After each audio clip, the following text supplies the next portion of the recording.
Perkenalkan, nama saya Nadia. Di sini saya ingin tutorial SPSS uji asumsi klasik. Nah, berikut responden yang sudah saya siapkan. Ini adalah jumlahnya aja dari harga, kualitas produk, dan juga loyalitas konsumen. Jadi cuman dari jumlah masing-masing variabel aja. Kemudian kita copy, kita buka SPSS, dan ke variabel view ya. Kita klik. Nah, di sini kita bisa tulis X1, X2, dan Y. Dan di label kita tulis harga, kualitas produk, dan loyalitas konsumen sesuai dengan label yang kita punya ya. Kemudian kita ubah ke scale di bagian measure, kemudian masuk ke data view dan langsung paste. Setelah sudah dipaste, kita ke uji analis, kemudian kita ke regression, kemudian linear. Nah, ada independent dan independence. X1 dan X2 kita pindahkan ke independent dan loyalitas konsumen kita pindahkan ke dependent. Kemudian kita klik statistik, kemudian kita checklist collinear diagnosis. Kemudian kita klik yang /ID, kita pindah ke Y, kemudian kita pindah Z spread, kita pindahkan ke X. Kemudian kita checklist histogramnya dan normal probability plotnya, kemudian kita klik continue. Kemudian save, lanjut kita understand, kemudian kita klik OK. Ini adalah hasil outputnya yang nantinya akan kita interpretasikan.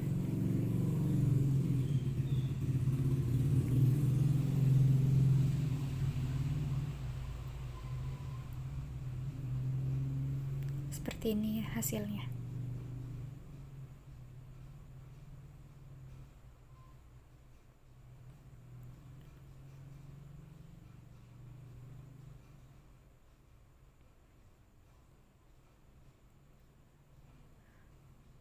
Oke, jadi uji asumsi klasik ini terbagi menjadi 3. Ada uji normalitas yang pertama, kemudian yang kedua ada uji multikolinearitas.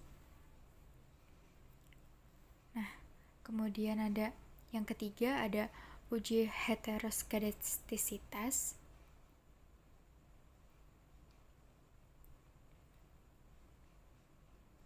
Tiga-tiganya ini nanti akan saya tutorialkan melalui SPSS. Nah, yang pertama ya, yang kita lakukan kan uji normalitas.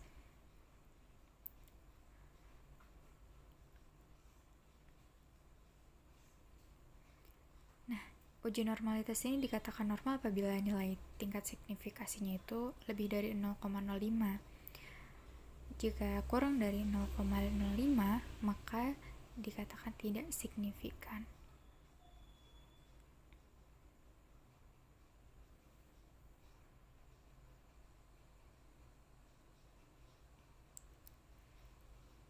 Tidak normal ya, berarti statusnya kalau kurang dari 0,05.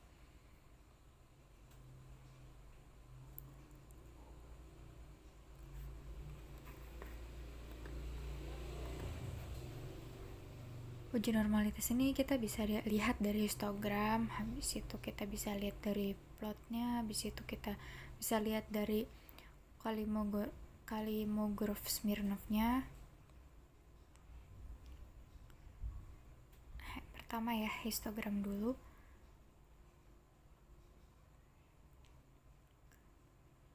Nah, ini histogramnya, hasil yang tadi.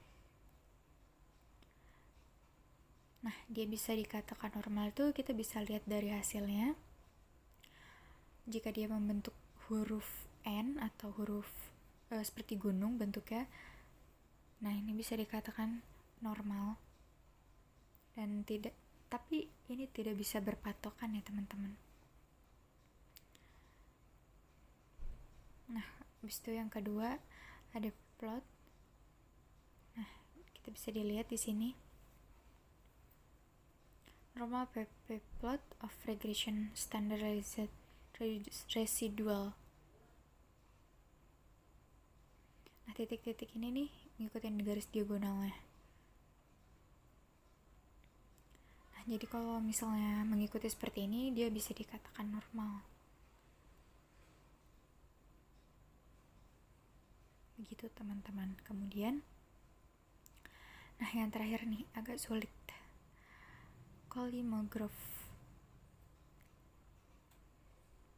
Nah, jadi kita uji lagi, klik analyze, kemudian kita yang ini, nah ini adalah uji Kolmogorov-Smirnov test. Nah, jadi cara ngeliatnya gimana nih? Cara ngeliatnya biar dia nih lebih besar atau lebih kecil dari 0,05. Itu kita lihat dari paling bawah nih asymptosignya, hasilnya kan 200 ya teman-teman. Tapi ini saya lengkapin dulu notitnya, dimana sampel Kolmogorov-Smirnov ini kan kita lihat dari 200 atau 0,200 yang hasil paling bawah. Nah, jadi tingkat signifikannya ini lebih besar dari 0,05.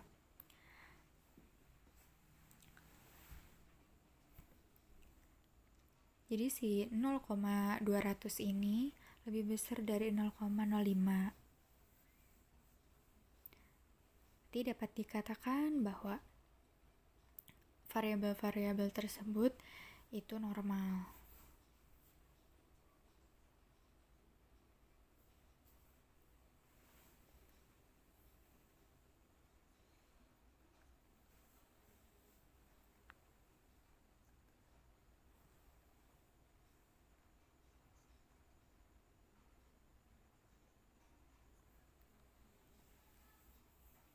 Kemudian kita ke uji multikoliniaritas. Nah, jadi uji multikoliniaritas ini adalah cara yang digunakan jika VIF variance inflation factor.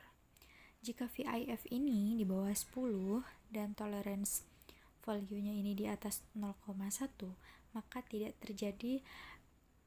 terjadi multikoliniaritas.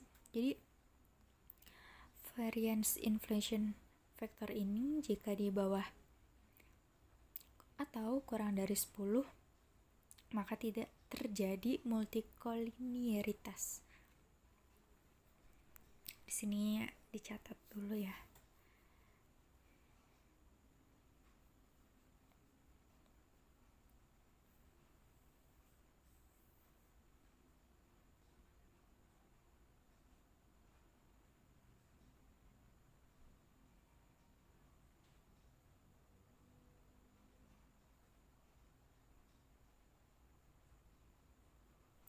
Nah, jadi uji multikoliniaritas ini kita bisa lihat yang ini. Nah, ini ada tulisan VIF.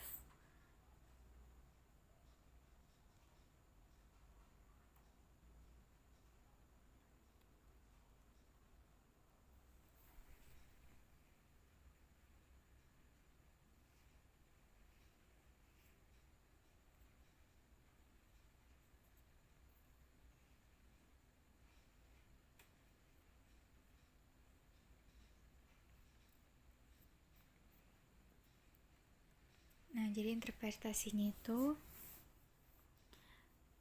berdasarkan tabel 4 diketahui bahwa nilai VIF atau variance inflation factor ini variabel harga X1 dan variabel kualitasnya atau X2 nya ini, kualitas produknya ini adalah nah, kita lihat di sini bagian VIF-nya 1,519.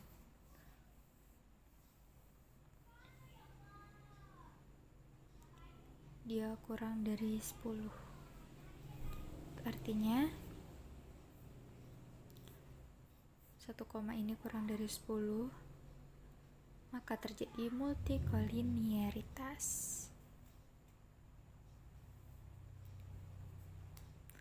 Dan nilai tolerance value-nya 0,658, jadi lebih besar dari 0,1. Nah, maka data tersebut tidak terjadi multikolinearitas.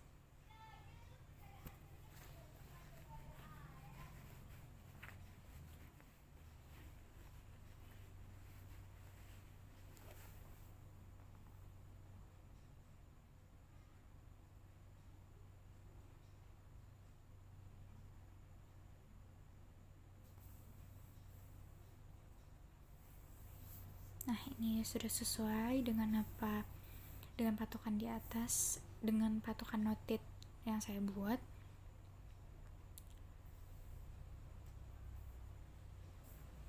Oke, yang ketiga, heteroskedastisitas.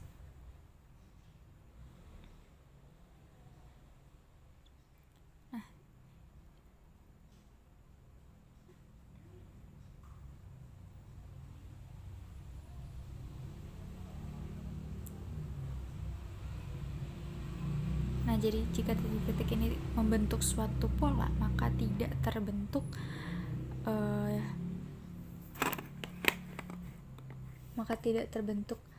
heteroskedastisitas.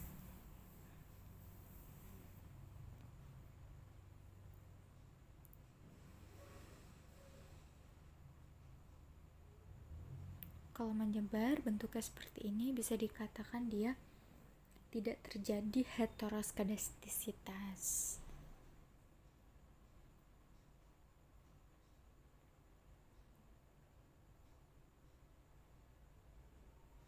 Oke.